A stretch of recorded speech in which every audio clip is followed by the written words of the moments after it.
downtown trip? No. When I say going to town, it's going to Marion, which is like just a little bit bigger of a town. Oh my because god! we don't have a. I mean, we have a Walmart here, and do you have like a city hall? Yeah. I'm trying to record. We have our little downtown, like our little downtown is so sad. And like right now, they're fighting about putting like benches in the downtown. That's where our town is. And they're putting up street lights. Oh, we lost. And like it's a big deal because they're adding a street light. Like that's how our town is. Are you gonna have to like vote on it? Yeah, they're literally having like a vote about, and like it's just so funny how they're arguing about, about bench in the little downtown area. I wonder why people would be against a bench. I don't know.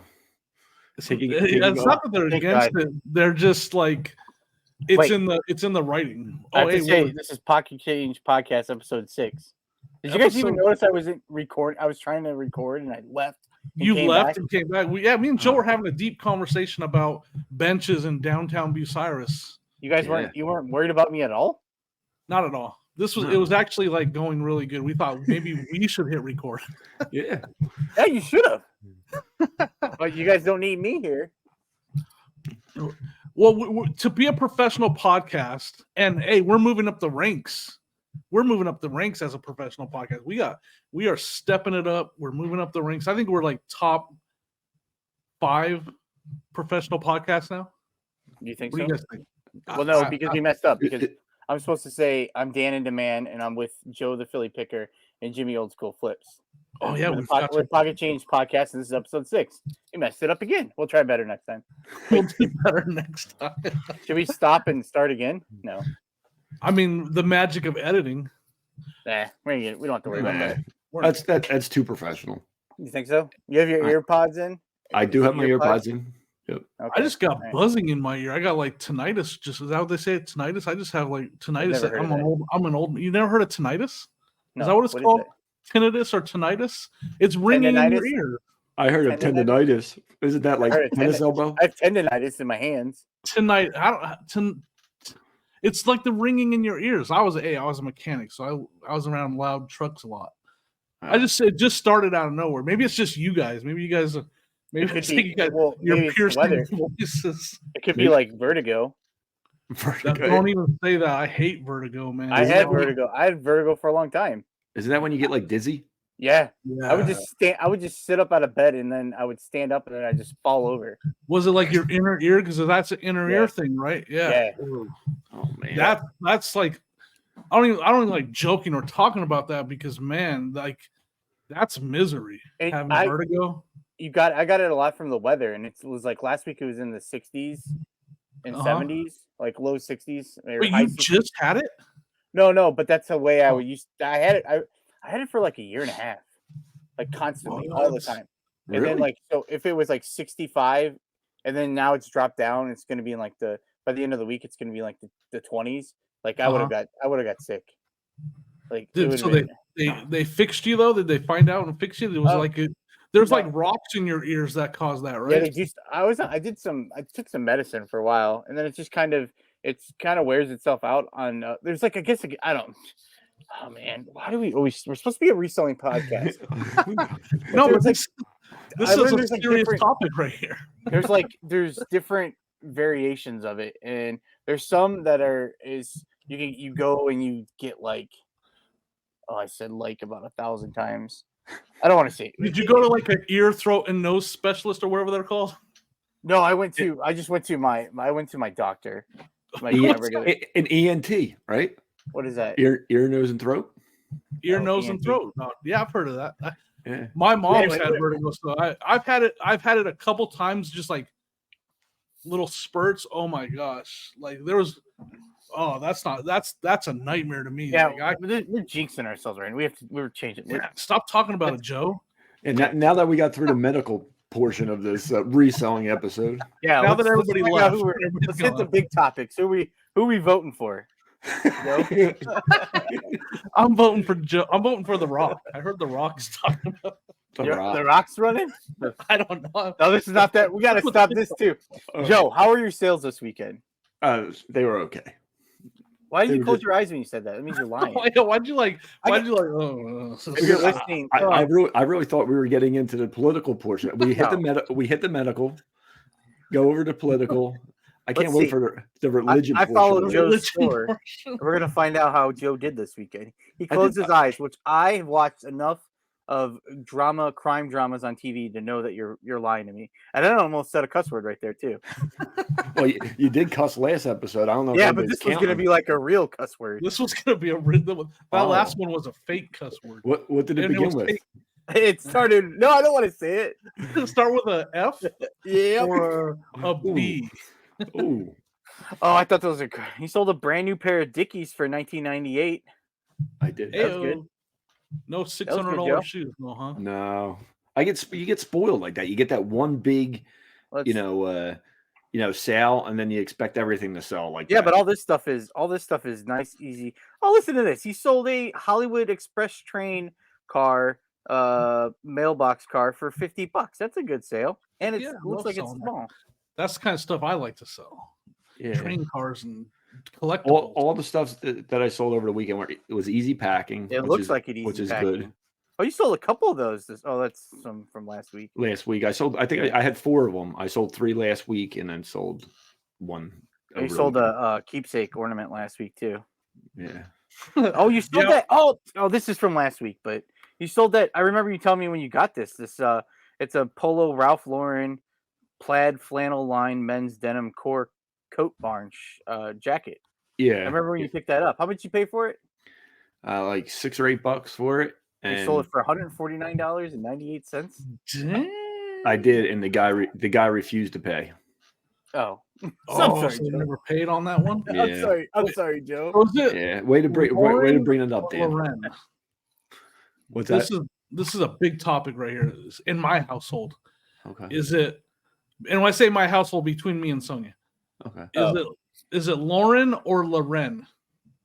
Because I say Polo Ralph Lauren. Luren. Polo Ralph Lauren, right? Loren. It's not Lauren, it's Loren. Loren. Is there a difference there? Am I even saying anything different? I don't know. Clothes sellers out there.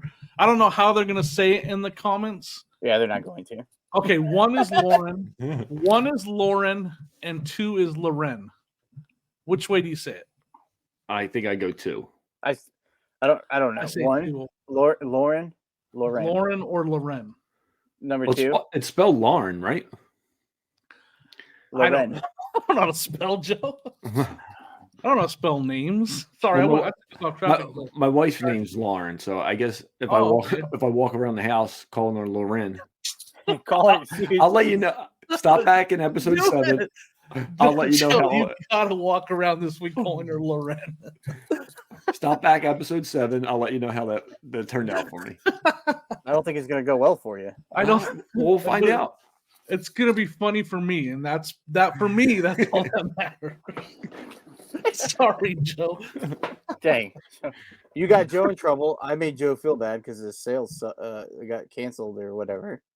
Yeah, but before we go any further, we have to say happy birthday to Dan. Oh man, how did you know? Dan turned 24 today. 24? I'm not 24. Dang, how do you know, Joe? Flip and reverse that. Yeah. And I think add 1, right? And then add 1. Yeah, I'm 43. I don't know. I'm 43 today. Isn't your birthday today? Today is my birthday. And Joe said he wanted to record today. Huh? I'm not wearing a hat for that. You have a hat on. I'm not wearing a birthday Joe? hat. How did you know it was my birthday? I know a lot of things, man. Yeah, right. That's what did Mike text you? I don't know how Mike knows. Mike did tell our producer, producer Mike. He. All right, we're not going to talk about. It is my birthday. We're not going to talk about it. We're going to sing Happy Birthday right now. Please don't sing. That's why I don't tell anyone. That's why I don't tell anyone. We have to get back into the reselling. Well, no better way to bring up our producer. And I have a surprise for you guys. All right.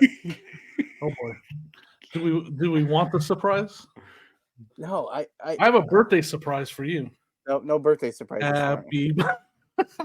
Shut up. Good God. Stop singing, Jimmy. This is our first episode. Hey guys, it's Mike from Mechanicsburg. Oh, hold on, love the show. Just had a question. Thought you could help me out. My sales are a little slow. What do you guys do when your sales are slow to help boost your sales? Thanks. Keep up the great work. Love the podcast. That's Mike. Who's that? That's Mike? That is Mike. Is that the January house? Yeah, I asked him. Luren house, and I thought it was going to be great and nice, and I don't know how to add it without adding it and just start playing before it starts showing. I don't know how to do that, so that sucks. That's horrible. I thought it was going to be a surprise. No, that was great. That was You great. think so? Yeah, yo, maybe we can do that. Someone send in a question to us. Yeah, that's what I just did. That's I'm saying continuously. Episode 7, 8, and 9. Moving forward, we could do more of that. What do you think? That's the surprise.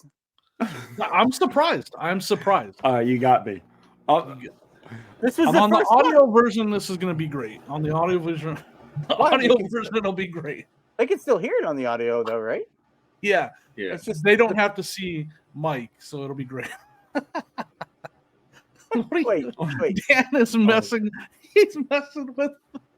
Look, Mike. For those of you listening, he's messing with the video, jumping it all around, and now my editor's going to go crazy. Is it really? No, I'm joking. Oh. Well, because I thought it was a good idea, but it was supposed to just pop up like this. Did you guys hear the question? We did hear the question. All right. We did it. Are we answering the question? Hey, it's solo mode. Oh man. Is it too? Can we restart this episode? I got to try to stay on the tracks. Let's get back on track. Right. So his question, Mike's question was, he's having slow sales, and what do you guys do to pick up your sales? I don't know. You just maybe you don't know. Well, so kind of something I want to talk about, like this time of year. My strategy that I use throughout the year works right now, but it's not something that you can do now. It's too late if you didn't do it. I've got mixed response to this strategy. I have a death pile of holiday stuff throughout the year. I don't, I've heard you, and we've all heard it. Christmas and Halloween sells all year round. You're right, it does. Mm-hmm. But I don't need to list that stuff. I got other stuff to list. So I keep a Christmas and Halloween death pile separate from everything throughout the year, all winter and summer when I'm sourcing. And then come August, I list it all. And so it pays off. Like Sonia and I we had 40 orders going out, which was a great weekend for us. Out of those 40 orders, 5 of them were Christmas items for over $400. So that strategy helps me out. So now can I help? Can I tell Mike, hey, go back in time and save all your Christmas stuff? But the big thing is you find Christmas stuff really cheap in June and July. I find it really cheap all the time in June and July. I will buy it and just put it in that pile to list it for the holiday season. So, when people say, why are my fourth quarter sale? That strategy, it's going to get better. After Thanksgiving, those ornaments and decorations that I have, they're going to fly. They're going to fly off the shelf. They did last year. So if he hears this right now, he can go list ornaments and stuff, and they'll be flying off the shelf right now. Yeah, for sure. So I don't have a direct answer for right now. I mean, there's all the tools: promoting, listing regularly, running a sale. Yeah. I always run a sale. This time of year, there's a lot of. I'm talking a lot again, but real quick, this time of year, what people don't really take into consideration, there's a lot of buyers, but there's also a lot of sellers that are ramping up, and there's sellers that only really sell this time of year. They sell more, they list more and sell more because they know they're going to make more money this time of year. So they're listing more, and they're just literally ramping up for the holiday season. So there's a lot of competition. A lot more items are being listed. So basically having the right items will help your sale out at that time. At that time of the year or whatever it is. Yeah. Now, if something doesn't sell, Jimmy, do you still leave it up there all year round? Yeah, but I won't put it on sale or reduce the price. It just stays there till the next season. Okay. Yeah. And another thing I do is I will end and sell every month. At the beginning of every month, I end and sell similar all the holiday items and all my jackets. So going for seasonal stuff can, like, man, I could go on and on. I sold 4 pairs of boots in the last week. 4 pairs of like outdoor or military or whatever type boots flying off the shelf right now. Stuff that I've had because I ended it and sold similar on it this time of year. They're flying out the door. So, finding stuff that sells better in the winter and the fall can help too. Sounds good. What about you, Joe? I just do the normal, try to list more. I do end and relist different items that have been sitting around. I promote, all the normal stuff that we talk about. I don't really hold inventory like Jimmy does. It's probably a good idea. Maybe once I get organized and everything else, maybe I can start doing, maybe try that out next year with, because I'm like Jimmy. I do see items like holiday items in, over the summertime. You can pick up. Nobody wants them, so you can literally pick them up. The thrift stores don't want it in their store because it's not going to sell. If you do see it at a yard sale or whatever, people are just wanting to get it out of there. So you can pick it up for dirt cheap and just hold on to it for the right time and then focus on that and just list all that. That seems like a pretty good idea. I think the thrift stores and like the bins near me, I'm pretty sure that when they sort it, I think they put it all aside till now. Like during Halloween time, when I was at the bins, all I did was find tons of like Halloween items. And right now, it's just tons of Christmas items. It's Goodwill crazy. definitely does that. Goodwill will store. They have, matter of fact, we were at Goodwill and they were putting out. They had a pallet of Christmas trees that they were putting out. Like it was like a 6 foot tall pallet of just boxes of Christmas trees that they were putting out on that day.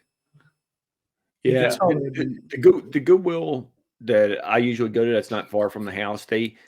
Their back room, literally, they use some of the parking lot to sort some of their items. So out back in the parking lot, they'll have their pallets that they're going for. Joe, you should just go out there and put like a blue vest on, and just pretend like you're one of the workers sorting stuff. Well, that's what I'm saying. Their area in the back is so small, so they don't really put stuff at this particular, maybe at their other warehouses and stuff like that. But this particular location, it's such a small like back area that they have. Sometimes they have pallets outside that they're wrapped up and stuff like that. So I don't think they do it at this store, but it's probably, they do, I think get special deliveries of that, holiday items from, whatever. But I think if somebody donates it in the summertime, they're not holding it there at that store. They'll just put it out and it's pretty cheap. So what Joe's saying is I'm as smart as Goodwill. Because when you think about it, and what Dan is saying, maybe Dan said it, because there's something to that. If they're holding on to the stuff just like I am till the holiday season, and they're not putting it out. You want us to believe that? You want us to? That's a compliment. That I'm telling you, you're as smart as Goodwill. Hey, we might not be fans of Goodwill, but they're raking in the dough with what they're doing. You think? I mean, for the most part, I guess, but. That Christmas tree, they won't get nothing. It'll just sit on their floor all year round if they put it out there in June. Right. It'll just sit there. They won't even get $5 for it. But they put it out in early November for $50. And they have it up there for $25 and $35, and they're gonna get it because you go into the store and that tree costs $135 at the store. So that's kind of my, again, but there's a big debate about that because I see it now in the comments. Someone says, well, Christmas stuff sells year round. And it does, for sure. The collectible stuff does. But just like, I don't know. Like, you have to know what you're buying, too. Like, there's a lot of, just like any category, there's a lot of bad Christmas stuff that you shouldn't buy that won't sell for. But knowing, like, Mr. Christmas is a good brand, knowing Jemmy, knowing, like, ornaments that are the right theme, like the Misfit toys, if you have a good idea of the stuff that actually sells well around Christmas time that may not do great during the rest of the year, like if you find a good Department 56 building, that's going to sell year round. That will sell year round. But I just, I've been selling these Misfit Toys ornaments like crazy that I picked up last summer. That, I waited till August to list. Anyways, it's not a bad strategy. Yeah, it works for me. It helps my fourth quarter. So, I hear people. There's some people that are on their, it's public information that they're saying their sales have been bad and sales aren't good. Well, that helps me this time of year to say, well, no, my sales are great. Okay. Makes sense. Now, I do think having the storage to be able to do that's a big thing too, because those train sets, the 4 trains that I had that I sold over the last week or whatever, I probably would have, if I saw them in June, I probably would have picked them up. Just thinking that too, that I had they weren't real big, but they're enough that, they take up almost a whole shelf, so I probably wouldn't have picked them up. But once I get everything organized here and things and the shelves right, maybe I'll try that next year. Well, yeah, I mean, so I want to tell a story about a Christmas tree at Goodwill. Actually, I'm gonna make myself sound so amazing right now, folks. Can I do that? Am I allowed to do that, Dan? Sure. Yeah, sure. So I was at the bins on this last week. I went to the bins, and Sonia and I have been looking for a pre-lit Christmas tree for our sunroom. Just an extra tree, extra decoration, right? We want to decorate our sunroom a little Christmas. And I walk in, and there's a Christmas tree sitting on the floor, and it has $5 on it. Like, $5 is the price for the whole tree. So I pick it up, put it in the cart. Sonia picks it up. I'm not going to lie. Sonia picked it up, put it in the cart. And I'm walking around. We're shopping. And I'm walking around with this like Christmas tree box just shooting out of the side of the cart, and it's a 6-foot tree pre-lit. And like, we're all excited because we finally found a cheap tree to put in our sunroom. And this lady walks up to me, or not walks up to me. I walk by. She's like, "Oh, you found a Christmas tree." She had her little daughter with her there, and she's like, "I came here looking for a Christmas tree," and I was like, okay. And I was like, sorry, you're not getting the Christmas tree lady. Like, take a hike. No, so I was like, the daughter was like, you could just see the daughter was like all excited. And I was like, you guys take it. Like, take the tree. Like, I don't need it for my sunroom. And like, her daughter was all, thank you, Merry Christmas. I was all, Merry Christmas. The daughter was all excited. Anyways, I don't even know why I told us. That was a good thing, Jim. Yeah, that was great. That was great, Jimmy. I'm so happy. And Sonia walks over and is like, did you just give away my Christmas tree?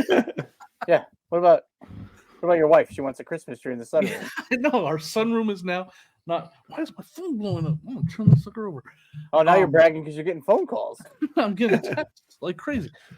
No, but that was like a cool little moment. That the daughter made that, like, her being all, thank you. Like, she was probably like 4 or 5, and she's all, thank you, Merry Christmas. And I was like all warm-hearted feeling and stuff. So you thought I was having a heart attack, one of the two. They walked away talking junk on you. Like, you got it from that. This guy, she's like, I'm gonna sell that tree for $75 on Facebook. We got that guy. It's a Jemmy. It was an aluminum one. Don't they sell for a lot of money? Yep. Especially the taller the better. Kind of like, I don't know where I was going with that. I have no idea. Like a basketball player, the taller the better. There you go. All right. Okay. Yeah, I don't. So we had a funny moment on the way to the bin. It's a hilarious moment on the way. Do you guys do like these fast food apps? I'm going away from reselling though. Do you guys do fast food apps? I love the apps. Yeah. I have the Wawa app, and all it does is count points. And then when you get a certain point, they give you free stuff. So I'm not talking about like Uber Eats, or like, I'm talking like McDonald's has an app, and everybody talk about every Subway, they all have apps. And Sonia loves the apps like Dan. She loves them, but small town, they don't work as well. Like, the people aren't on top of it like they are in the bigger cities, at least here. But we were on our way, and like, we had just left the house, and it, like, the app, like, so my point is, the app, they're watching you, folks.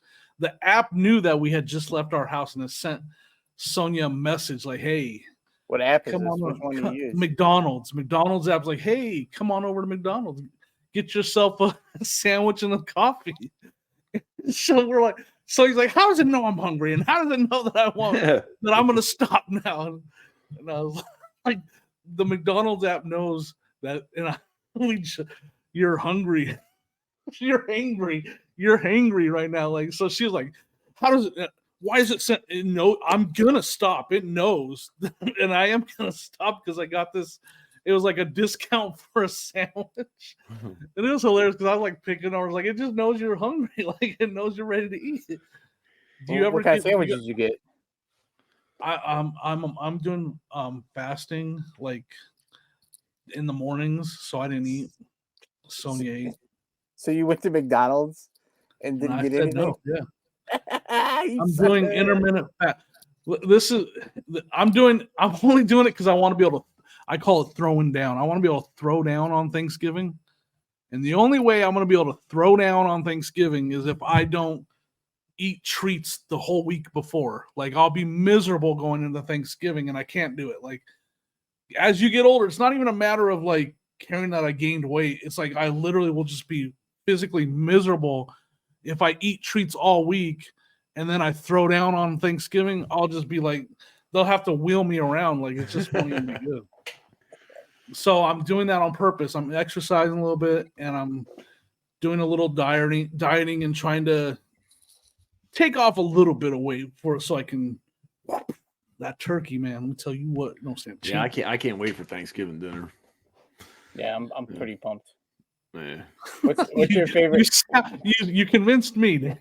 You know, I'm pretty pumped.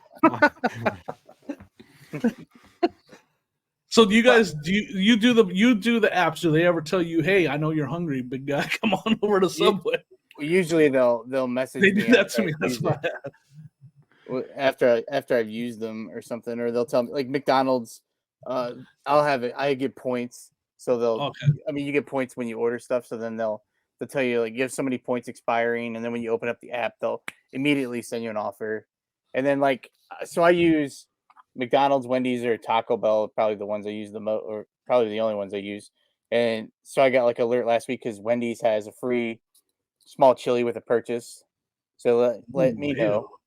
They'll let me know. And then McDonald's let me know I had points expiring.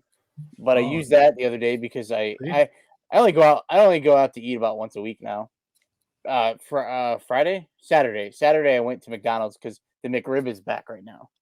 And the McRib. Nothing about that is rib meat, but it's still good. I don't care. It's still good. Yeah. I was disappointed because I was gonna go today and get it for lunch today, but we're recording right now, so I can't. Disappointed I was as a kid. I liked McRibs as a kid, and then when you went and had real ribs and you found out they had bones in them and stuff, like what the heck is this nonsense? I've always liked the fillet of fish, man. Oh, that's one of my favorites. That was my dad's favorite, man. So I haven't had that in years. My dad would always go so high now. Do you ever get a code for a fillet of fish sandwich deal? No. Well, they might have some, because sometimes they'll have like a buy one get one for 29 cents, but I don't think it's for fillet of fish. It's usually Big Mac, quarter pounder, 10-piece nugget. You can probably use your points to get a fillet of fish. So they give you, because I'll usually use my points once a month. I'll go get like a free lunch, a free meal from there. I'm gonna keep going with this fast food topic. I want to ask you guys a question because I have an answer for this question that I want to tell. So it's just an excuse for me to be able to talk again. Do you guys have a fast food that feels like it's a holiday fast food? Like you went there a lot during the holidays growing up or anything like that? Like, because, Christmas, especially back when we were growing up, it was busy, like a lot of shopping and stuff going on with your parents or whatever, like, and a lot of running around, and they weren't able, maybe for me, they weren't able to make dinner at home as much because they were so busy. Is there like a fast food restaurant that like every holiday season, you were eating there a couple times because everything was busy? Or is that just a weird question? I wouldn't say necessarily it was during the holiday season. I had 3 other brothers, so we were all in the sports. So it was, I could probably, we didn't really sit down and eat dinner as a family. I mean, it wasn't many times a year, you know what I mean? Because we were constantly going, I've, like I said, 3 other brothers. My mom would take one of us here, drop us off here. My dad would take somebody here. So we never really, but our as a kid, our go-to was probably McDonald's. We probably had the most, but that was just because it was close by. But we had a pizza shop that was not too far. It was called Italiano's. I don't know. But they had like these specials, like, you know, it was 2 pizzas, you know. Did they have like the arcade inside and everything? Yeah, it had it. So heck yeah, man. And it was literally like 3 minutes from the house. So if we would order it, it would be delivered. You know, we didn't have to wait 40 minutes to get it. Like, it was delivered probably within 15 minutes. And then if we ever went there, that was like a treat too, because they had the pinball games and they had the Street Fighter games and the, you know, Mortal Kombat. That's good memory. Like, it's like Chuck E. Cheese, but cheap. Yeah, affordable. So that was like a year. That was like a year long. I mean, that was always, because we played soccer, we played baseball, we played basketball. So it was always, like, at least yours had a cool. I had the same pizza place, but it was called Pizza Mart. Pizza Mart. It's like Kmart, but they put pizza in front of the name. It was called. I'm serious, dude. Main Street, Mesa, Arizona, Pizza Mart. It was between Pizza Hut and Kmart. Like, they just came up with this terrible name.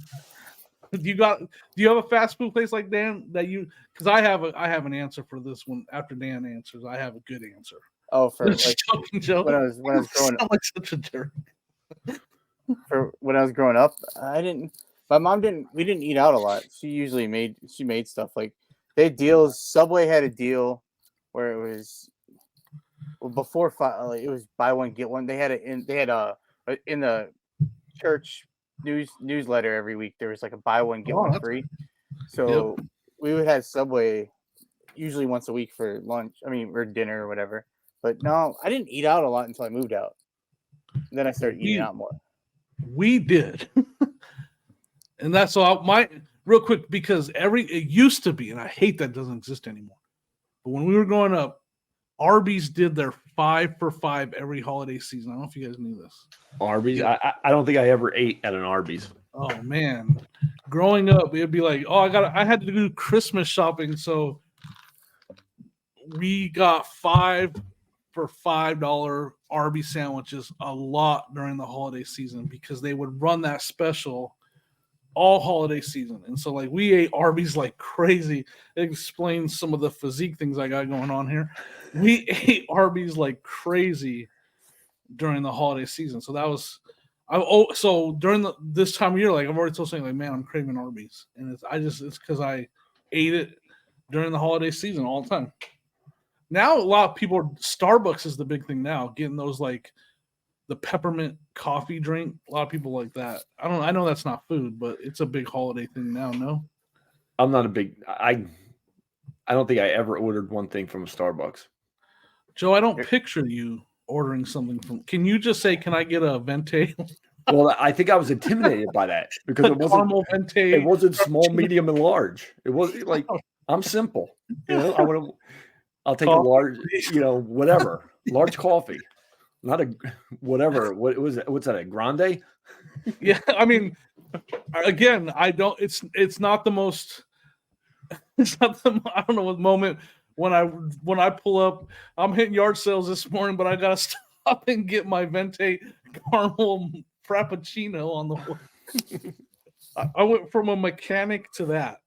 Yeah. Oh, that's what you get. You actually get that. I learned that from Sonia. Yeah, I don't know how to order. I don't know how to order. What's your go-to drink, Dan? You eat Starbucks. Oh, I used to get a venti soy latte hazelnut. Oh, fancy. Yeah. But I don't get it I used to get it all the time. I don't get it anymore.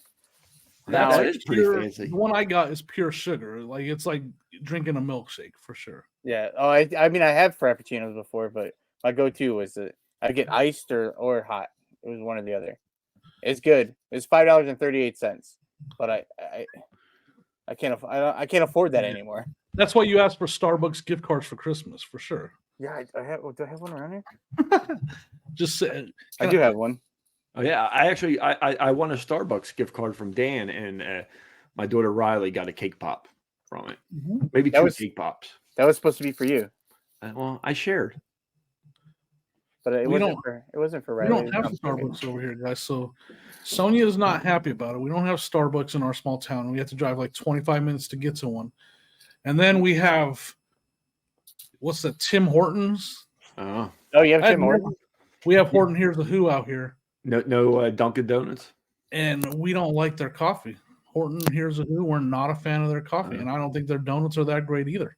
So we don't have a really good coffee option. I don't drink coffee, but Sonia likes to get her coffee milkshakes that she gets. And so it's kind of depressing. She's usually pretty angry. And then McDonald's is like, hey, come get a sandwich. And then she's like, I guess I'll go get a sandwich from McDonald's. They have like coffee stuff there, don't they? Yeah, so she'll get a coffee, but it's not the same to her, It's not the same. Do they even do frappuccinos at McDonald's? We're way off reselling topic, but I've tried to bring it back in a couple times. My bad. Do you have a Target nearby? Don't most Targets have Starbucks in them? We don't have a Target. We have a Walmart and we have a little small Kroger's grocery store, and that's about it. Does your Walmart have a Subway in it? No. Our Walmart, it sounds like you could. I saw your sales this weekend. You could probably afford a nice coffee maker. Right? I could probably find one at the bins. I saw a Keurig at the bins the other day. I should have bought it. That, and then get like watch some YouTube videos, and you could barista every morning. I could be an in-house barista. There you go. There you go. I have to get like an apron and all that, and like maybe a name tag. But I gotta learn all the sizes then. Like I don't know. Like you said, like it's your own. It's Jimmy's coffee shop. Jimmy's Coffees. We have an Amish coffee. We have an Amish coffee shop in town. Maybe we should try that. That's all new to me. To have an Amish coffee shop in town. Now, does that Amish place have other food there? Because the Amish make some good. No, they sell wood furniture. They make good furniture too. It's a coffee shop. I'm not even making this up.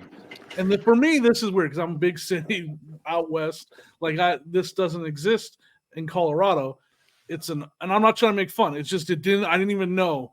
It's an Amish coffee house / wooden furniture store. It's legit. It's downtown. Sonia always points it out and says, I need to go in there and try their coffee because there's always a lot of people there. So it's probably pretty good. There's like they always have every morning. They're busy. So it's probably where to go. It's probably the place to be. We just haven't been in there yet. Yeah, so I love going to the Amish. There's an Amish market not far from us, but it's like that. It sells everything. It does have the furniture section. It does have the shed section that they build. And then it has. Yes. Do they have like a carriage section too? They sell carriages. No, there is parking out there, but I've never seen a carriage, parked out there. But it does have, a meat section, has all the, produce, vegetables, and then candy shop. So like ours doesn't have the horse trailer like parking area. I think it's more of like a storefront for that they use to, like I don't know that they run it, but they sell they take their stuff there to be sold, I guess. I don't know how it works. Yeah. But yeah, it's always busy, so I should go in there. And you can get yourself a rocking chair and a coffee at the same time. It's great. It's probably a very comfortable rocking chair too. It probably is a great rocking chair, yeah. What, Dan? What are you laughing at? I don't know. You want a coffee and a rocking chair or what? No. Hey guys, so how are you guys sourcing right now? Like, what are you guys doing to source? Like, I want to talk a little bit about that because this time of year, I'm thankful for those bins. But how are you guys sourcing? Are you guys even sourcing right now for inventory for your eBay stores? Not everybody at once. You want to take this? Go ahead, Joe. I have one more week left of the flea market being around before it closes for the winter. Ooh, that's what I've been doing. I still hit the thrift store every now and then. the prices just have gone crazy there. I'm sure it's everybody's experiencing that, but they still miss some stuff. So if I have some extra time, it's not like before I would used to run in for like a half hour and be able to find something. I have to put some time in there, like to look through everything to find something. But you know, I find some stuff there, but I'm more disappointed that the flea market's going away for the winter. So yeah, how long is the flea market gone for? it will open up back in, I think, April, end of April, I believe. Wow. It opened. Yeah. Oh, that's a little while. Yeah. So that's got to be some cold picking though. Like that's because it's been cold. Yeah, this weekend was pretty cold.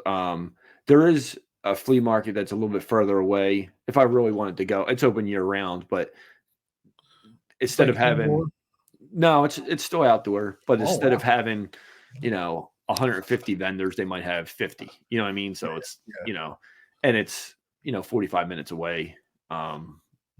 So I probably won't go out there, but I have enough stuff here in the Deathpile that I can go through. And like I said, I really want to get down here organized with the shelving and things like that. So I have a lot of work to do. I still never got set up 100% from when I moved back in end of July when I finally got everything in here. I know that feeling. So I still have a lot of work to do, but I have enough to get me through. I'll be okay. And Dan, you're just going to the thrift store. I never had my microphone hooked up. We're a professional podcast, man. We were bragging about it. I forgot I unplugged it, and so I plugged it in, and then I was sitting here. And so have you heard me this whole time? Yeah, we've heard you this whole time. It's using your little one around the Apple one. I think. Oh, wait. Do I sound better now? A lot better. Yeah. Oh, this is the Dan we're looking for. This is the Dan you kind of been lost over there. We were worried about you for a second there. Well, I didn't know what was going on. I had this whole segment for Mike. I never got to answer my question about Mike. All right, let's bring it back to Mike. Oh man, that was my big reveal for this episode. Was the Mike question? That was I love the Mike. I took us way off course. I apologize. But that's what's great. We'll talk about it right now. What was his question? I don't remember. I'm so mean.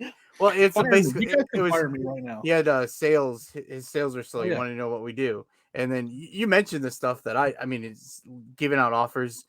I list more. I just keep listing. I don't stop listing until I start selling stuff, and I get off. If and it always feels like it evens out. Like it'll eventually pick up in promoting. I mean, you guys already answered it, but I just was really proud of that segment, and I wanted to, make sure that. Sorry, Dan. Dan, I must say you sound so much better. You're just saying that. No, I mean, I'm saying you sound better. Do you do anything to boost whatnot sales? Are you doing anything for that? Well, Friday they're doing no fees, so I'm gonna attempt to show. All I've seen is other people on other not platforms, but around social media saying that they're not doing it, and in Facebook groups they're not doing it because it's gonna crash. There's gonna be problems, and I agree that there's probably gonna be problems. But if everyone's saying that and no one's gonna do it, that means it's gonna be open and I'll be able to sell stuff. But I at least want to try. So I'm gonna do two. I have 2 shows scheduled right now for that day, which I'm assuming they're not going to go very well either. But I'm going to be home because I source. There's not a sale this weekend, so when I go, my sourcing is not going to change. So I'll answer your question that you asked about the sourcing. I source mainly at thrift stores and the Goodwill bins, and the bins I'm going to go to Tuesday and Wednesday, and then probably I'm assuming they're closed Thursday, but Friday they don't have any sales. They'll probably be busy because everyone's off and driving around. So I'm not going to bother going. I'd rather try to sell some stuff on whatnot. But like the regular Goodwill, they're not having a sale this week. So they've been so expensive that I really only go when it's a half off sale. I've been trying my best. And if I do, I'm trying to be very picky on what I'm picking up. And it makes it hard when I have to pay full price because I want to buy stuff, even if I'm paying more than I think I should be paying for. I still want to buy it because I don't really pay. I don't know if this is the right strategy, but I'm always looking at how fast it's going to sell. Even if I have to pay 10 to sell it for 30, like minus fees and stuff, that's probably not the world's best flip. But if it sells in less than 30 days, it seems worth it to me. Like if I'm, I'm trying to build up I always call it my bankroll. I call it in my head my bankroll. From like the casino world, it's like a bankroll. Yeah. I always want to have so my first few years I was selling, I was listing, just parting out board games and stuff because that's what I was finding. That's what I thought would sell, and they would eventually sell. Like I would spend a whole day. I'd buy a board game for $1.50, and then I would part it out for $50-$60. And wow. I was like, oh, excited about it. It was awesome, but it might take. I'm still selling those pieces now. So 3 years later, right. But in my head, I was like, all right, this is gonna be good stuff. But so what's a high price though? Like, what are you saying is a high price? Like, just everything now.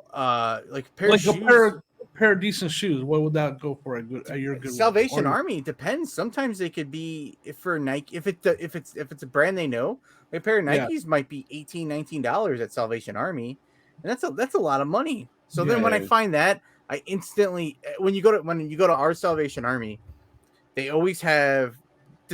They have 2 sales every week. They have a 50% off sale for a tag, and they have 25% off sale. And when I go in there and find shoes, if I find a pair of shoes I want and they're $20, that means I have to dig in there forever because I try to find something that I can sell that it's going to offset the price of that $20 shoe.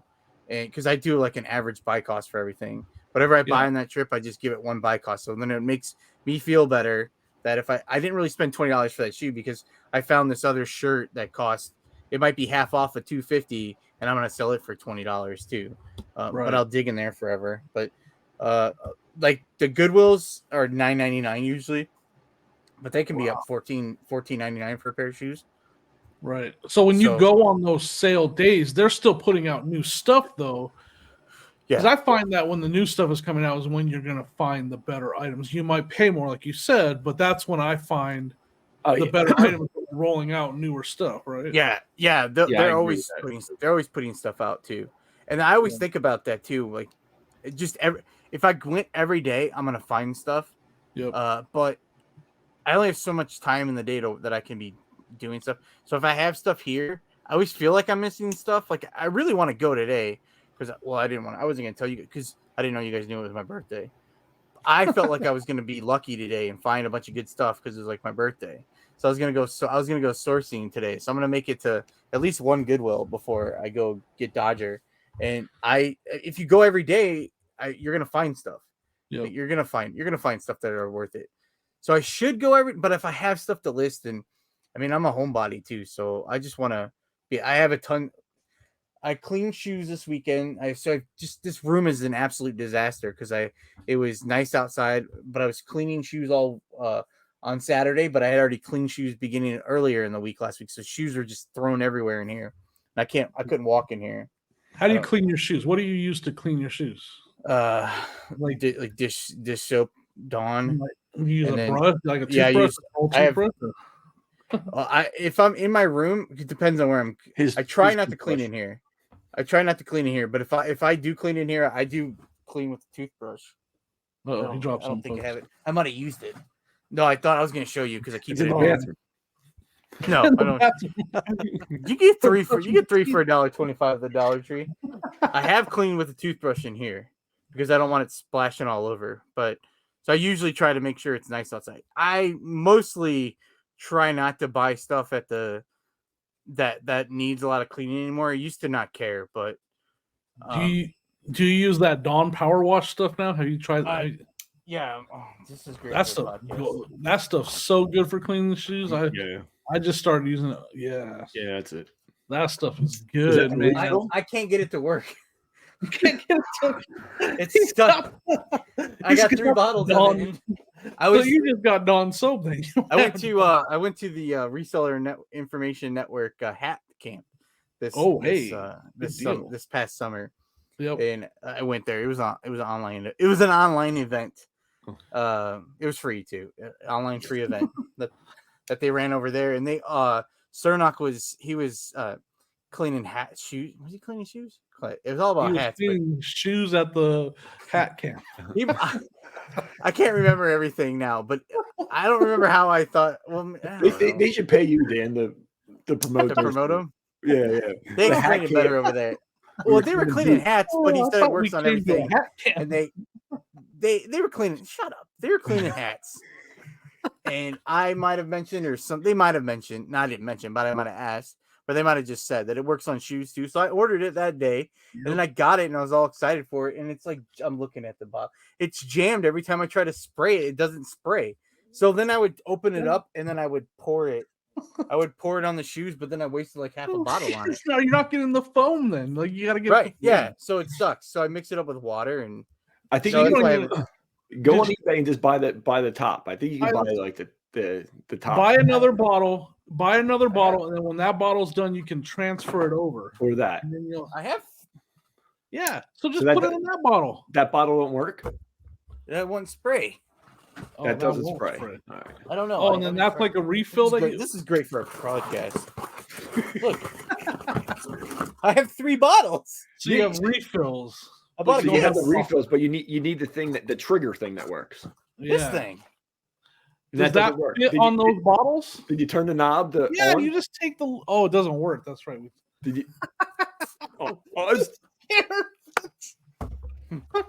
Oh, that's so great. No, because it's such a good tool now. Like ever since I discovered that from the RIN, I use it to clean everything. I use it to clean. Yeah, I use that to clean it.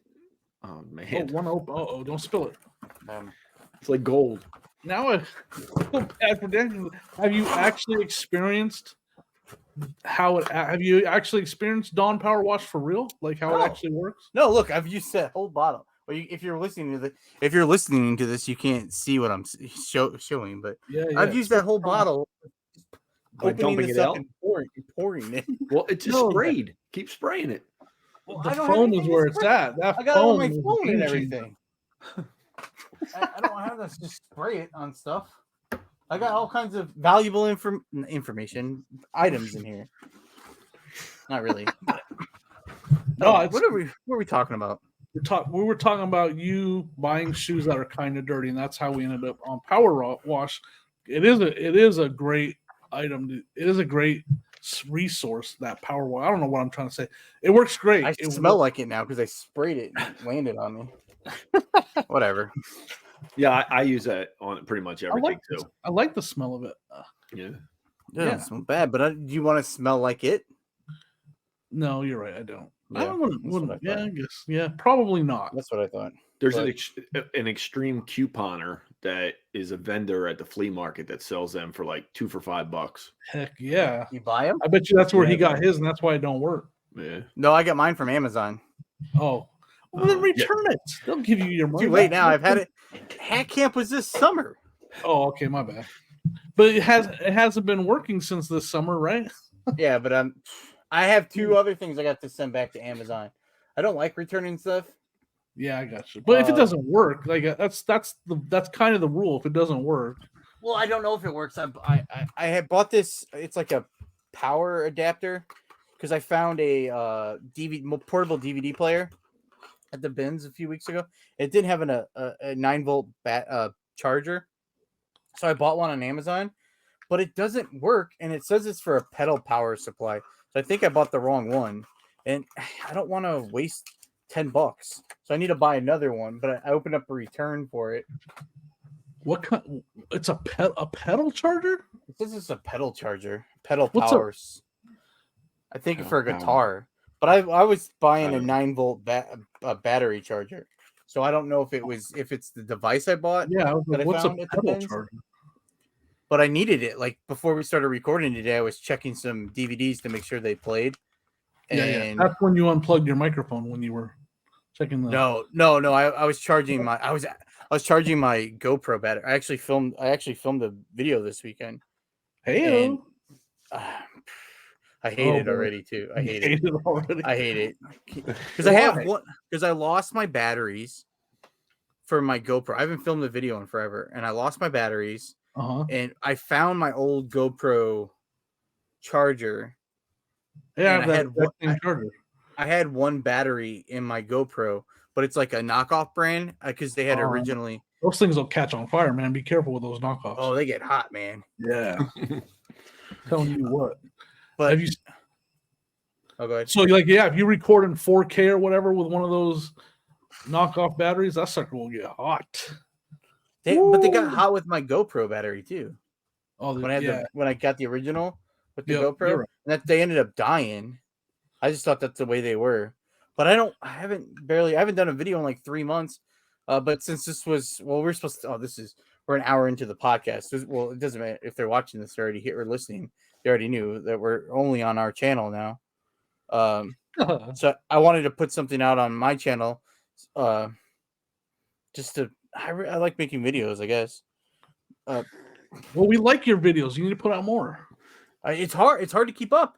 Like I was working on it, but then I got to do my listings, and then I have to do this and that today, and I have to put stuff away, and it's new now. I still haven't pictured or I did my shipping, and did you say hat camp?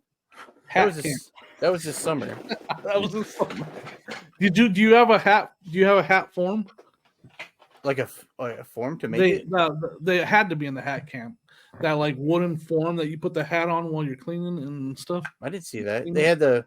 They said they were talking about that one that you put into the dishwasher and then not to use that. Oh yeah, don't use that for sure. Yeah. No, it's like an old style, like wooden. It's like the shape of the top of your head, but it's made out of wood. Mm-hmm. You put the hat on it while you're steaming it and cleaning it. Cernock, I need to get one. I'm saying that because I need to get one. I actually asked for one for Christmas. Oh, did you? You think Cernock's going to get it for you? 35 hats. Yeah, I think he is going to get it for me. Well, I didn't really have. I don't have a bunch of hats. I found a few hats at the bins, and then I found this really cool one that I was wanting to clean. It was a World Cup 1994 Ireland hat. It was super cool. Oh yeah, that's cool. And that's why I was like watching it to see what to do with it. I was scared to know what to do with it, so I watched Hat Camp, and then I asked Tim. And over the years, I asked him about it, and he's like, "Oh, it's such a cool hat. When you clean it up, let me know. I collect Ireland stuff." And I was like, "Oh, okay." So then I just I had it sitting there, and then I was messing with the power wash thing. I ordered that stuff, and I got it, and then I could never get the power wash to work. So and then I never messed with the hat.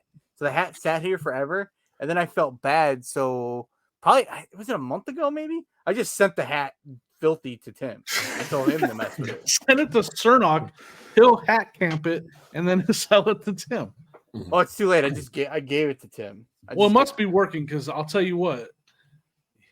Tim gave you a big shout out. Everybody is giving Dan a big shout out these days. Yeah. What's up? So it must have worked. Good job, Dan. Yeah, you're doing something right because you're getting shout outs everywhere. I got a shout out from the Chris from the Two Old Guys podcast, Reselling podcast from Chris and Caleb. I told these guys, they said that I started a podcast on my channel and to come check out the podcast. But it was an episode with Eric on, and I listened to their podcast, and it was like recorded before they recorded another episode, so it was afterwards. And I'm pretty sure it was recorded before Jimmy came on. Yeah, but I think definitely Joe was definitely here, and they didn't mention Joe at all. Nah, that's okay. On my channel, they said Dan and Paul started a podcast. No, they didn't say that. No, that would be funny. That would have been pretty dang funny if they would have said that. Dan just found some other guy. That's kind of how they did, though. Like Chris just found some guy. We didn't know. I didn't know who Caleb was because Caleb wasn't a big in the community when he came aboard. Mm-hmm. So that's what Dan did. He just found a guy, brought him on to be part of the podcast, and that's Joe. I was gonna say, who are you talking about, Joe or you? I'm trying to make a joke about Joe. All right. Oh, okay. It's just not working. It worked. I was picking up what you're putting down. Oh, were you, Joe? Were you really? No, but yeah, and Tim gave you a huge shout out too. So you're a big deal. He gave us the podcast a shout out. He did, but he made sure to say, "I love Dan." Yeah, Dan is the man. Dan is the funny one on the show. Dan is the talent. Keep going. Without Dan, there's no. It wouldn't be a good podcast. Yeah, it won't be nothing. I don't even know why they don't just call it the Dan and the Man podcast. You guys wanted that. I said no. I said no. Deep down, Dan wanted us to keep pushing that. Yo, just do it, Dan. Just do it, Dan. Just do it. Just leave it, Dan and the Man. Just leave it. And we didn't do it enough. There's still time to change. Those stickers that he has of the Pocket Change podcast. Oh no. They actually say Dan and the Man behind that, and then cover it up with Pocket Change. No one knows about these stickers. My bad. Besides, now they do. Well, I have to send. I still haven't sent them to you guys because I was gonna put them in some snail mail, like with a stamp, and I don't feel like writing your names out. Tell the people those are great stickers. I mean, they got my face on. I thought it was a good idea to order. If you're listening to this on audio, I was being very self-conscious to not have like visual props and stuff for doing a podcast, and I feel like I've done it like 1,000 times in this episode. And I sincerely apologize if you're listening to this on an audio version, which iHeartRadio has like 30 some downloads last week just from iHeartRadio. That's iHeartRadio is like the place to be, I guess, if you want to listen to iHeartRadio. I just did a heart for those listening. I just did a heart with my hands. I thought this was a good idea to make a sticker. It's a great idea, and it with looks our faces on it. But then after I got it, I was like, "Who wants a sticker of our faces?" Just for those of you listening, just picture of a square sticker, and if you can picture like George Clooney and Brad Pitt, and then someone else, Leonardo DiCaprio, like their faces just on there. That's exactly how that sticker looks. Right there. Which one am I? Which one? It looks like to me. It looks like Sloth. There you go. I'm Chunk. I get to be Chunk. Okay, Chunk. And then this one over here looks like Rosie O'Donnell. Rosie O'Donnell. I won't say which one, but well, it's you said over here, so it's not the person in the middle. Let me see the sticker again. It's got to be me then. It is me. I see it though. Rosie O'Donnell. Guess the appearance. Who's Sloth? I don't know. Baby Ruth. So I thought it was I was all excited about them, and I was like, no one's gonna want these. But I did send some on my Whatnot show. I sent some out. I was gonna mail them to you, but I was already shipping stuff to them too, and so I decided to throw it into a couple people that I know listen to the podcast, or maybe I don't know if they officially do or not, but we have randomly put one in an eBay sale. Just throw it in an eBay sale. You think so? Throw it in there. Yeah, just throw it in there. No, they'll come over here and you will get a negative feedback. I don't want a negative feedback. No, that was I don't even believe I said that. Now we're going to talk about we're at the part of this episode where we're going to talk about negative feedback.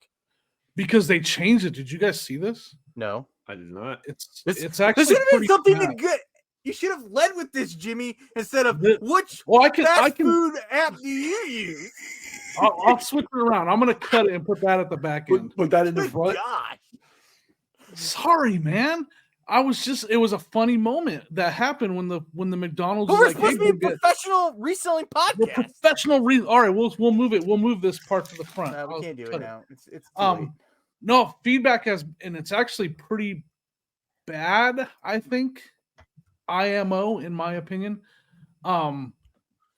They're going with what they consider the most relevant feedback for the item.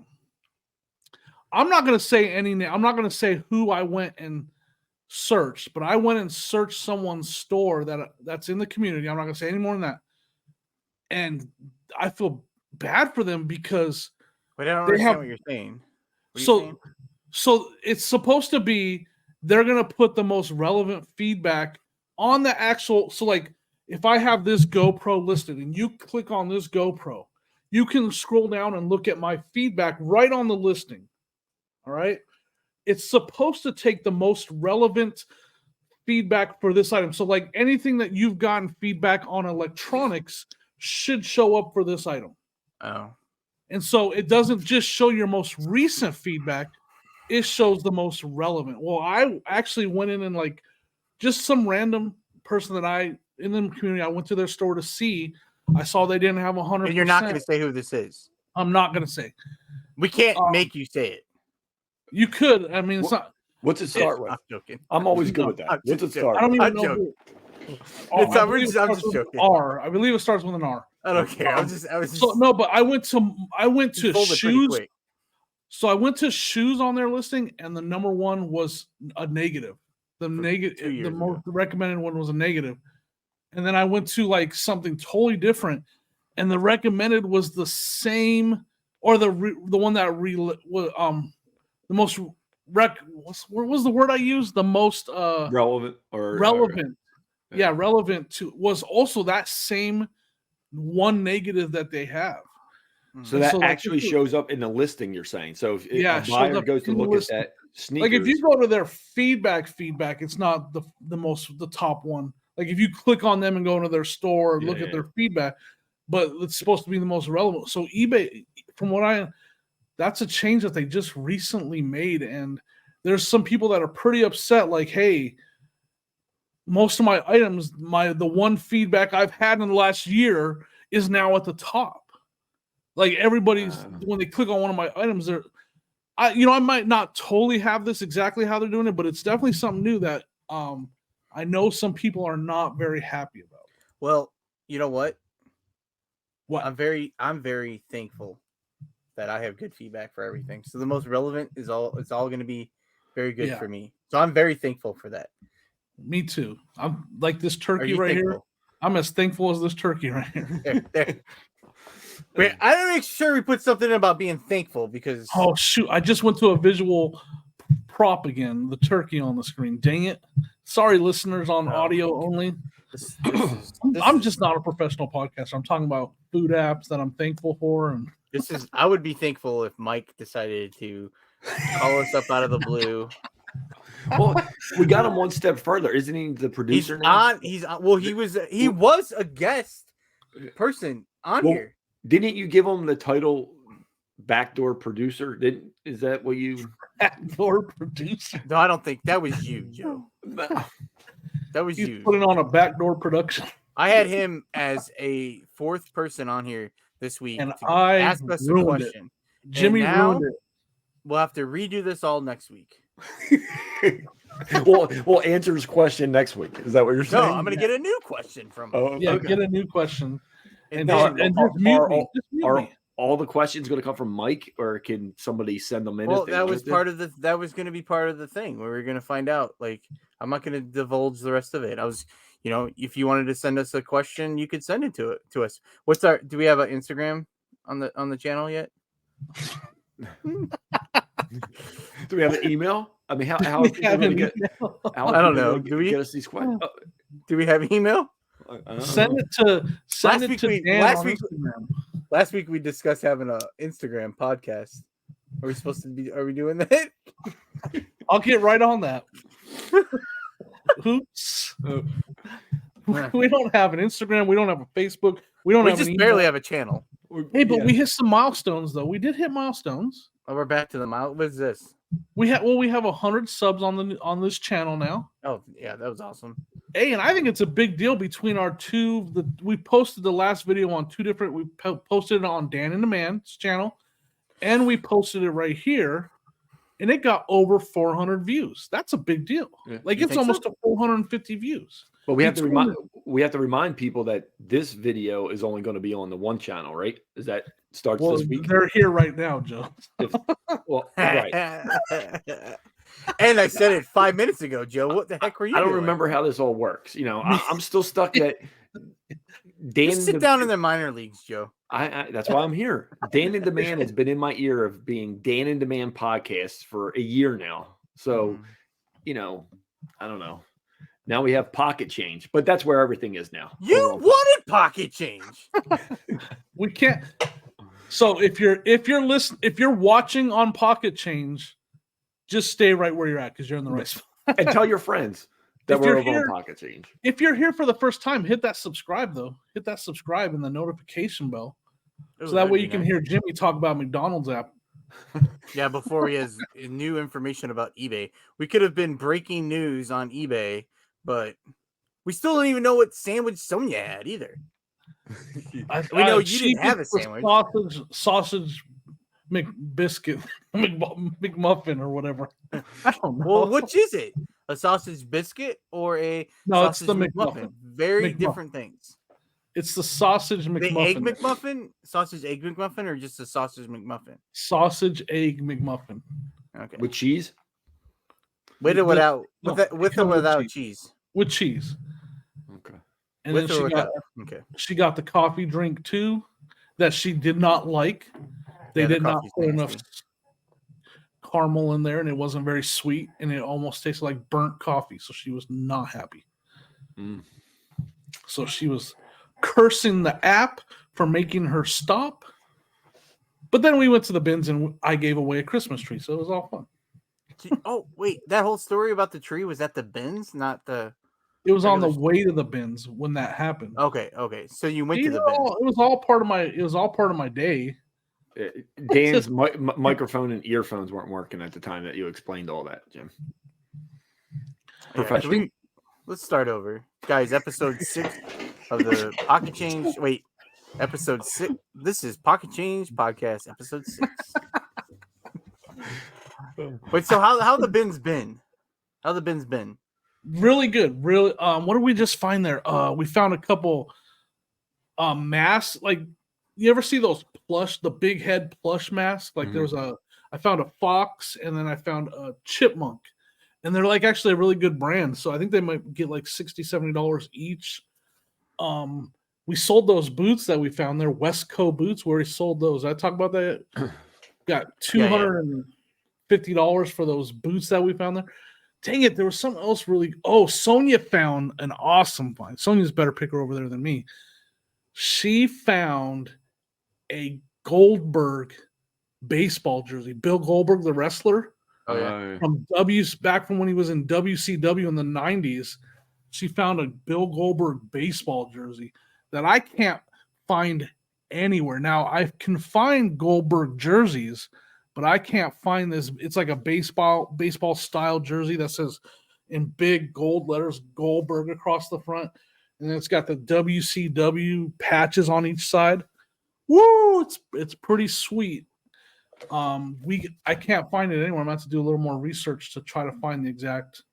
So yeah, they've been good. They've been really good. So, do you use something? Do you use WorthPoint? Do you have WorthPoint? No, I'm going to look on Therapy. I don't use WorthPoint. I don't have a what's it called? Subscription. Subscription. I don't do words. I use the Therapy on eBay though, and I haven't looked because that stuff is still sitting in an IKEA bag. I haven't even gone through it yet. There was some other good stuff that day. I just can't remember. Like, is it still going every day? Is it still not crowded there? Is it? No, it's not. I mean, I've been to other bins. It's nothing like the other bins I've been to. Because again, it's kind of a smaller town. Like, it's nothing like Las Vegas bins or Denver bins or Colorado Springs bins that I've been to where there's, 40, 50 people there. I think the most people that have been on that floor at one time was the first day when there was like 30 people there. But now there's like 12 or 15 other people there when we're there. It's like, because we're in hard, like most people are clothes shoppers. Me and Sonia are hard goods shoppers. So like we'll literally be like, the bin has been out there for 45 minutes and we'll still find really good stuff in there. I found a Disney cruise boat, like a little plaque, it's like just a little plaque with a boat on it for a Disney cruise line that's like from the 80s. And it's worth like $60. and it was just sitting there. It had been sitting there for that row of bins had been sitting there for 45 minutes, and I finally just made my way over there, and I found this awesome little cruise ship, So yeah, they've been really good. I mean, the bins out here have been really good. I need to go more often. The problem is I'm kind of taking it easy, so I'm not listing as much right now. Okay. Well, and then I bought that video game haul. I've been busy listing that stuff and selling that stuff. I did really good on that video game. That's haul. good. Yeah. We taking it easy for the holiday? I usually do. Yeah, the week of a holiday and like the weekend before, I don't work as hard. I don't list as much. Kind of take it easy. And plus, I had a lot. I've been shipping a lot. You were there, Dan, on Instagram. I was shipping.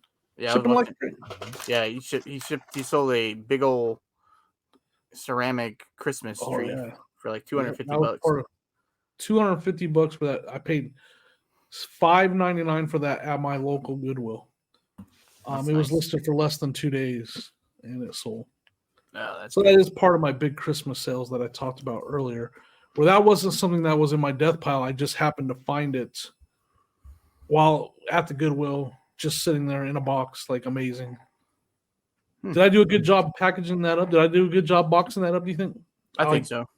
Dan gave me the great idea of double boxing it. That was a great idea. Well, I don't know if it wasn't really an idea. I was just I was going to ask if you were. I was curious. Yeah, actually, it turned out really good. Sonia said something about that if she was just her, she wouldn't buy that because it would be too much of a pain. And I kind of I would look it up and see that it sells for $250, so I would buy it to do it. Right. But when I would have listed it, I would have packaged it up right then myself to have it set aside, and then I wouldn't have to worry about it. Because like if I sold it yesterday and I had if I had 30 items going out and I have that as one of them too, I'd be like, oh, I don't feel like doing that. Yeah. Like, I don't feel like doing all that. 2-day handling time. Yeah. No, yeah, I do have 2-day handling, but I just in my head I just would want to have it done. Like I used to do that with Rock Band drum sets. When I would sell the drum sets, I would list it and package it the same day. Right. And then I would just be out there when it was sold. I would just slap the label on it and take it. Yeah, I've done that with a few golf bags I sold over to not that was hard. Like it didn't seem like it was that hard. It just My biggest thing would be finding the box. You know what I mean? It would sell, then I would worry about finding the box. So if I was listing something big like that, I would make sure that I had the box and just do all the work right then, for the bigger items like that. That's a great tip too, Joe. Like if you're buying bigger items and selling them, at least make sure before you put it on eBay, make sure you have the box. The last thing you want to do is be scrambling for that box. Yeah, because there's sometimes I've ended up doing that, is listed something where it didn't, and then like Dan said, even though you have 2 days hand on time, now I got to scramble around and find the box. And I ended up wouldn't find it. I would go spend money and buy a box instead of having it already. But look at you guys. Like we might not be a professional podcast. We might talk like we are, but we're not. But we are definitely. You think we talk like we're a professional podcast? I mean, we say that we are. We say we are. We definitely don't sound like it. No. We're self-proclaimed professional podcast. Oh, absolutely. But we are professional resellers. Like that's some. I do have a question for both of you guys, since you guys pre-packaged some stuff, because I had done stuff like that in the past, and I stopped doing it because I was getting questions on items, and I was like, it's boxed up. I can't even, I would be getting like, does this have any of this, or can you measure this? And I was like, it's boxed up. Like I can't. No. Had that happen a couple times, and I stopped doing it. This probably isn't going to be a professional answer, but I would sometimes ignore those questions. Those questions? All right. Never, and I shouldn't say never, but it's a very small percentage of people that ask questions turned into actual buyers of that item. I mean, I agree with that. Very, very small. So a lot of times, if it is like that, it's already packed up, and I got to go through, unpack it. I usually won't answer the question, or sometimes I might be able to tell from the picture. They might ask something from the picture that's already there. But if it takes the time of that, I have to unbox it, Yep. I probably won't It respond. ain't happening. Dan? It depends on what the question is. If it's something that if they're not going to buy it, that it would help me sell it in the future, I would probably answer it, because I have to do that with all. I bag all my clothing and put it out. Like when I store it, it's all bagged. So if someone wants like a measurement on something, I will. Depends if it's.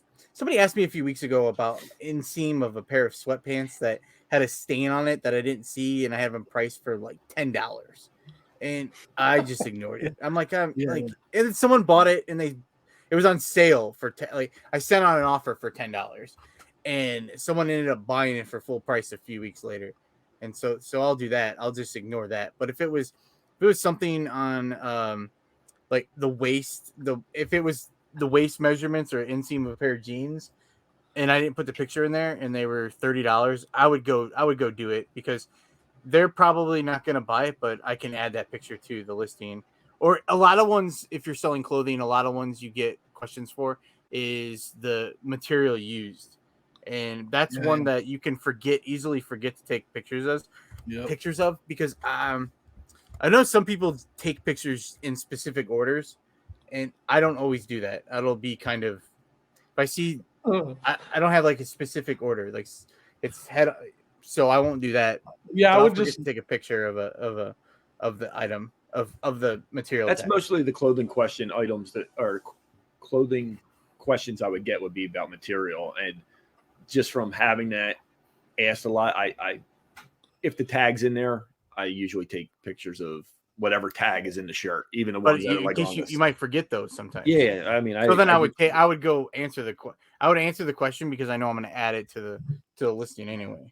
Yeah, I think by a good feel, I can get whether somebody's a serious buyer or not by some of the questions, and then, but it's a very small percentage of people that ask the question ever end up buying it. In my opinion, I don't know. Have you ever had, because I know it's happened to me, where you ignored the question? I've ignored questions from here from time to time, not for that reason, because I thought they were just like silly questions that were like, what are you even asking? And it was almost like a red flag buyer, like it almost red flag. You guys know the question. Setting you up for a problem ahead of in 2 weeks or a week when they get the item. You guys know what I'm talking about. Like you almost can't explain, like give an example, but the questions I'm talking about. Like it's just like a scale of 1 to 10. What would you think the condition of this is? Yeah, something like that. Yeah, exactly. Do you ever ignore that question, then that person buys it? Yeah, then you walk on eggshells. Then your heart skips a beat and you start crying, and that's why you just, if it's something like that, I just probably block them. Damn blocks. Yeah, you got this whole conversation made me just block somebody. I blocked because I ignored someone this weekend. I have a sweatshirt. It's listed for $19.99, and I typically do not do best offers for $19.99 or less. I'll send an offer, and typically, if something might be wrong with the item, I might, or if I really don't know if it's really worth that, I might. But it's a Gymshark hoodie, and it's a size small, and I listed it for $19.99, and they sent me a message one day, $15, and I'm just not going to sell it for $15. And then the next day, so I just ignored it, because I don't have offers on, and I don't feel like responding to everyone who asks that. And then the next day they send a message, ? Like they're waiting for me to respond. I'm thinking, well, are you some crazy person? If I'm ignoring you, obviously I'm not taking $15. I don't have offers on, and I'm not answering you. Some crazy person in a Gymshark hoodie. And I looked it up, and I don't think I probably could just sell it for $15 and move on with my day. But there's other ones listed for more that are they have best offers on, and the sold comps. I don't know. This is not great right now, because you can look it up if you're listening. I don't know if I probably could easily, but I'm just not going to mess with this person. But now I feel like they're going to buy it. That's another thing I wanted to ask. Like, we could talk. Do you recheck comps when someone asks something like that? Because I know I do. I do. I've had offers that, man, I thought it was a lowball offer, and then I double check something that I've had listed for 8 or 9 months. And I check the pricing, and I'm like, oh, Yeah, there's some that are that's a cheaper, good but they've all been sold on auctions, and they're not the same one. I remember I'll eventually sell an offer, but I'm not messing with that person right now. I would never use an auction as a legit comp on something like that. Yeah. No. I remember one time I got a question, or it was a comment of the shoes were listed for $89.99 or whatever, but I put $899.99 on it, and they sat there forever or whatever. Finally, I get a question about it, and guy's like, "What makes these so special? Why are they $900?" And I'm like, "They're $900. I have $900." So I look them up or whatever, and it was just I put an extra 9 in there or whatever, and the guy, when I reduced them, he actually ended up buying them. So nice. that was he just had to remind me that I was, So that worked in your favor. It did. Because I did something this weekend that didn't work in my favor. I sold a pair of jeans, Polo Ralph Lauren jeans. Oh, okay. I sold them international, and they're going to Germany. Okay. So I go to ship them this morning, and shipping to Germany was $14 through the eBay international shipping. I was like, that's pretty good, because they're a bigger pair of size jeans, and they're heavy. They're 3 pounds. I'm like, that's pretty cheap to send them for $14. Well, I put the in the ship when I'm shipping it, the weight, I have it down as 3 ounces instead of 3 pounds. Oh no. So how much do you think it costs 3 pounds to ship to Germany? But you're shipping it yourself? You're not going through eBay International. Through eBay International. Well, I don't know. To like which hub are you sending it to? There's one right in your area. Belgium. No, I have to ship it. It charges them. It's you don't pay like $8. There. Oh yeah. Yeah. So it cost me $37 to ship it. Do you want to fit in a flat rate box? I can't. You can't. It's if to fit into a flat rate box, you have to ship it. It has to be first class international is 4 pounds or more. You can't use the flat rate to ship it to Germany. You have to use your own. Are you using the? You're not sending it to a hub though. You're sending it directly to the buyer. I'm shipping it to Elgin, and then they move it on. But you still have to pay. You have to pay. You don't pay $9. Well, you only pay. Confused. You just have to get it to them whatever it takes. You pay from you to the. You have to eBay print the hub. label. No, you have to pay. You pay all the way over there. They paid $16.25. We're gonna have a code Dan coming up soon. So you didn't ship it through the internet, whatever global shipping program, whatever that eBay International. So yeah, that's a different thing, Dan. What do you mean? You're basically doing your own international shipping, doing it that way. What's the difference? You just like I shipped golf balls. This is a conversation we gotta have. So like the eBay international program is different. It's you don't select any international at all. You just list your item. You opt into their program, and all your listings will automatically go into that. Oh yeah, I turn on international. So what you're doing is offering international shipping that like you said, that's not the same thing. Well, it still goes to eBay. It still goes through a hub. It prints out a USPS label, and it goes to Elgin, and then they forward it on to the buyer. It's still going to a hub. Show me because the program, there's a lot more protection. You're protected very well through the program. Now, the end buyer ends up paying a little bit more. But when you use the international program, you're protected way better. That might be what Dan? I mean, that's something that you choose to do, though. You choose to do the. Yeah, but it didn't matter in this situation. Like, how else am I going to ship it to the guy? I can't if it was part of the program, you would only ship it to wherever the hub is now, Chicago. I shipped it to Chicago, and it cost me $37. It's going to Chicago. Yeah, so Elgin. But you're handling your own international shipping yourself. Yeah. Okay. I don't do that. So with the program, you only pay for the cost that it costs to get it to Chicago, and that's it. Right. So like for you, it should only be $7.20 when you're in the program. So you would literally only have to pay for the shipping to Chicago, and then the I other would have guy got on that the other. negative feedback anyway then, because he would have paid 3 ounces from Chicago to him in Germany, and then he would have got overcharged. So I saved myself a negative, right? So I'm very thankful for that. Oh, thankful again. I mean, I guess there's no way for me to save that situation. I mean, I can't fix that. It wasn't mixed up because I didn't pick. I set up my own. I list everything internet. I have an international thing on there. Yeah. Yeah. That's something you should really look into, and I think a lot of people in the comments, if you're listening, that use the international shipping program that eBay offers, it's really great. I get a lot of sales that way. Well, I sell a lot of stuff international too. Now, do you always charge for your ship? Do you always do it that way, or do you ever use the program? I used to have GSP, and people would select GSP, but when they took that away, this is what I've done. I've done all my stuff like that. If it works for you, again though, with the program. I mean, and that is an option. I don't want to say don't do that because your end user, the buyer is paying less for your shipping that you're offering. They are. I went to go look at Pirate Ship to see if I could send it over there. But Pirate Ship, ever since, I don't know what they did.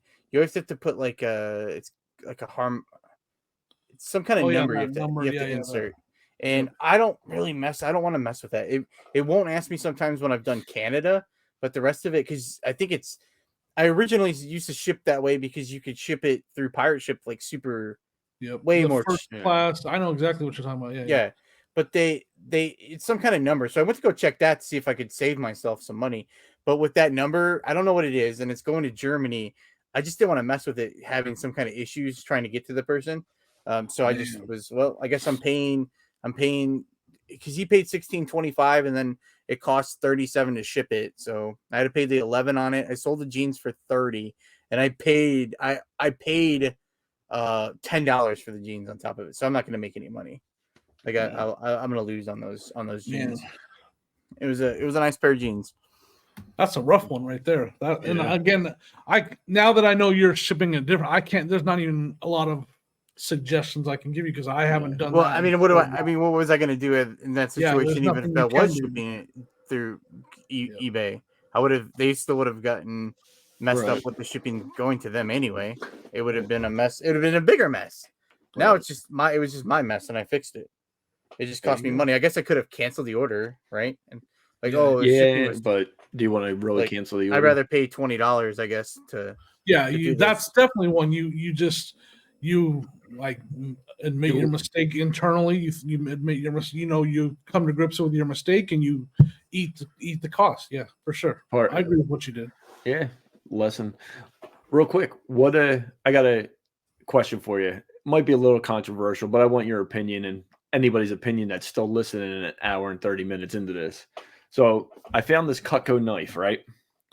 But the blade's rusted. You can't tell from here, but it's rusted.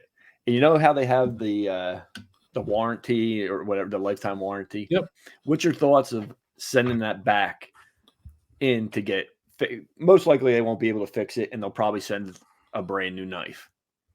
I would do it for sure. They offer that. I've always called them like the Snap-on of knives. Snap-on Tools offers that too, and I've never had it. Now, I know some people think that the controversy is because you weren't the original buyer. You know what I mean? Because I did it originally when I first started making videos. I found a couple Cutco knives, and from watching other people's YouTube, I saw that you can actually send them in, and I did that. I think I sent 5 knives in, and 3 of them they couldn't repair. Like the handle was melted on one of them, so they just send you a new knife. They send you new knives, and I can remember that was like my first experience of getting like bad comments of saying how it was because you're not the original buyer. You know what I mean? You're buying something for $2-3 and costing the company. But that's part of their value, though. That's right. That's what I said. That's what I said. So the next buyer, why that knife sells for so much. Yeah. Right. So the next buyer that buys this from me or whatever could eventually, if they ever break the blade, do something, they'll send it in to get sharpened because they sharpen them for free or whatever. So I just wanted to know your guys' opinion. Most likely I am going to send this in to get, because I tried cleaning the rust off of it and things like that, and I can't. And it looks like it's like the serrated blade knife or bread knife that has some, what are they called? Like the tip on the knife is broken a couple different places. So I'm just going to send it in. They'll probably send me a new one. I want to know what Dan would do. I'm not going to tell you what I'm going to do. Why aren't you going to tell us? Joking. I mean, I don't see the problem. You don't want to catch. I was the whole time you're saying that. I'm trying to think of. I think it's Craftsman does that too, right? Craftsman. I believe because my brother always tells me if I find anything Craftsman to make sure it might be able to send it in to get it replaced or something if it's broken. That's why I don't find a lot of that stuff anyway, but a few times I've found something, and not that I picked it up, but right. Yeah, I agree with Jim. I think it's just that aspect of them offering that gives a value to the actual product for the next buyer to be able to do that or whatever. So are you thankful for that, Joe? I am thankful for this Cutco bread knife. So. You should cut some bread with it first. Then you can say you used it, and then you won't feel so bad about replacing. I don't think I would feel bad. I mean, you own it. I'm just joking. Right. The person that got rid of it, maybe they didn't know that, or why didn't they just do it then? Like, why would you donate it if they could get a free knife? Yeah, so I don't know. But that's what I'm going to do. I'll keep you posted with that in a future episode also. How I made out with that. That's a great topic. Yeah. What else? What else? What else? What? I don't have anything else. No. I just wonder, like, why people would want to give you, like, why are they worried about that? Like I said, like, it was some of the comments that I had were that I was taking advantage of a warranty program that I didn't initially purchase. But it's like a not even a warranty program. It's just like literally a guarantee that they offer. It's a lifetime guarantee, and it's transferable. Like there's no serial number to track or anything like that. Like it's just a guarantee. If you buy a car, if something happens to the car, if you get like what do you call it when they send you something so you need to get something fixed? A recall. A recall. A recall. But even if you buy a used car, it has a remainder. You're not the original owner. Just say you bought a car that's 2 years old that has a 5-year warranty on it. You still continue to 3 years. Yeah. Warranty. I wanted to justify that. Yeah, I mean, again, the company's offering. They're the ones that are offering the guarantee. Cutco offers it. The lifetime replacement guarantee. I would do it in a heartbeat. I wouldn't even. But sharing it on social media, that's a whole other story, right? Like, I agree with that. Like, I could see how if you shared that in a video or on Instagram or whatever, like the whole process of you doing that, I could see there being people out there with, here's my controversial, with nothing better to do and just overanalyzing and would find a way to have a problem. So Joe's bringing drama to us. Joe's bringing drama. Oh, I mean, Jimmy had that jacket that he wanted to sell, and the guy wouldn't sell it to the guy, and now you're doing it with the Cutcos. Oh, drama sells, Dan. Or wait, no, that's not the word. That's not what sells. Drama sells, whatever. All right, this is Pocket Change Podcast episode 6. Dan into